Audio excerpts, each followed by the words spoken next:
যুক্তরাষ্ট্রের প্রেসিডেন্ট নির্বাচনকে সামনে রেখে অনুষ্ঠিত বিতর্কে একে অন্যকে ঘায়েল করতে জো বাইডেন ও ডোনাল্ড ট্রাম্প বেশ কয়েকবার মিথ্যার আশ্রয় নিয়েছেন। এপির সত্যতা যাচাই বলছে, ট্রাম্পের মিথ্যা বলার পাল্লা বাইডেনের তুলনায় বেশি ছিল। স্থানীয় সময় গত 27 জুন রাতে মার্কিন সংবাদ মাধ্যম CNN এর আটলান্টার স্টুডিওতে এই বিতর্ক অনুষ্ঠিত হয়। ভোটার ও দর্শক শ্রোতাদের বিভ্রান্ত করতে ডেমোক্র্যাট দলীয় প্রার্থী জো বাইডেন ও রিপাবলিকান প্রার্থী ডোনাল্ড ট্রাম্পের মধ্যে কে কতটা মিথ্যা ও ভুল তথ্য দিলেন তা যাচাই করেছে এপি। চলুন জেনে নেই কোন কোন বিষয়ে তারা মিথ্যা, ভুল ও অতিরঞ্জিত তথ্য দিয়েছেন। প্রায় 1.5 ঘন্টার এই বিতর্কে প্রেসিডেন্ট বাইডেন 35 মিনিট 41 সেকেন্ড কথা বলেছেন। অন্যদিকে সাবেক প্রেসিডেন্ট ট্রাম্প বলেন 40 মিনিট 12 সেকেন্ডের মতো। এ সময় যুক্তরাষ্ট্রের ক্যাপিটাল হিলে 2021 সালের 6 জানুয়ারি দেশটির তৎকালীন বিদায়ী প্রেসিডেন্ট ডোনাল্ড ট্রাম্পের উগ্র সমর্থকদের হামলার প্রসঙ্গ টেনে বিতর্কে ট্রাম্প বলেছেন, সেদিন ক্যাপিটাল হিলে যে অল্প সংখ্যক মানুষ গিয়েছিলেন তা নিয়ে কথা বলে তারা। সেদিন অনেক ক্ষেত্রে পুলিশই আগ বাড়িয়ে উস্কানি দিয়েছে। ট্রাম্পের এই বক্তব্যকে মিথ্যা বলে দাবি করেছে এপি। তাদের এক প্রতিবেদনে বলা হয়, যুক্তরাষ্ট্রের ক্যাপিটাল হিলের ওই হামলার ঘটনাটি ছিল দেশটিতে 200 বছরেরও বেশি সময়ের মধ্যে সবচেয়ে ভয়াবহ হামলা। ঘটনার দিন ধারণ করা ভিডিও, ছবি ও প্রত্যক্ষদর্শীর বক্তব্য অনুসারে সেদিন ক্যাপিটাল হিলে কয়েক হাজার মানুষ জড়ো হয়েছিলেন। সেখানে পুলিশের সঙ্গে তাদের ধস্তাধস্তির একটি নৃশংস দৃশ্য দেখা গিয়েছিল। 2023 সালের 7 মার্চ অভ্যন্তরীণভাবে লেখার চিঠিতে মার্কিন ক্যাপিটাল পুলিশ প্রধান বলেন, আমাদের কর্মকর্তারা দাঙ্গাকারীদের সহযোগিতা করেছে এবং তাদের পথ প্রদর্শক হিসেবে কাজ করেছে বলে যে অভিযোগ করা হয়েছে তা আপত্তিকর ও মিথ্যা। ক্যাপিটাল পুলিশের এক মুখপাত্র ওই চিঠির সত্যতা এপিকে নিশ্চিত করেছেন। ক্যাপিটাল হিলে হামলার দিন তৎকালীন হাউস স্পিকার ন্যান্সি পেলোসির কর্মকাণ্ড নিয়েও ট্রাম্পকে মিথ্যা বলতে দেখা গেছে। বিতর্কে ট্রাম্প বলেছেন, আমি পেলোসিকে সেনা ও ন্যাশনাল গার্ডের সদস্যদের কথা বলেছিলাম, তিনি তা প্রত্যাখ্যান করেছেন।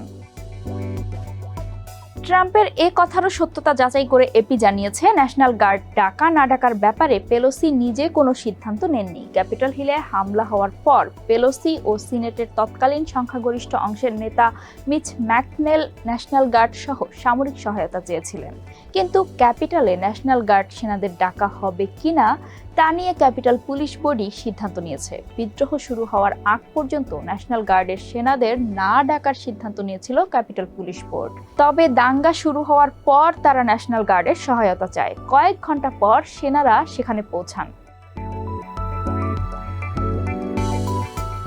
ট্রাম্প দাবি করেছেন, বাইডেন জনগণের কর 4 গুণ বাড়াতে চায়। এপির সত্যতা যাচাই বলছে, ট্রাম্পের এই কথাটি ঠিক নয়। ট্রাম্প তার বিভিন্ন নির্বাচনী সমাবেশেও এমন অভিযোগ করে থাকেন। সত্যিকার অর্থে যাদের আয় সীমা $4 লাখ কম, তাদের করের পরিমাণ যেন না বাড়ানো হয় তা নিশ্চিত করতে চান বাইডেন। করদাতাদের মধ্যে এমন আয়সীমার মানুষদের সংখ্যাই বেশি।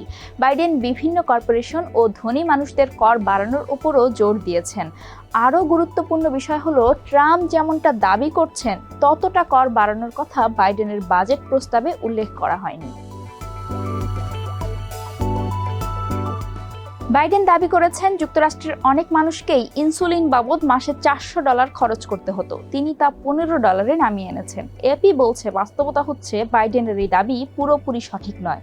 যুক্তরাষ্ট্রে 2022 সালে বাইডেন স্বাক্ষরিত ইনফ্লেশন রিডাকশন অ্যাক্ট নামের আইনটি পাশ হয়। এর আওতায় মেডিকেয়ার নামের সরকারি স্বাস্থ্য বীমা সেবার আওতায় থাকা বয়স্ক মার্কিন নাগরিকদের জন্য পকেট ইনসুলিনের দাম $35 নির্ধারণ করা হয়। গত বছর থেকে আইনটি কার্যকর হয়েছে।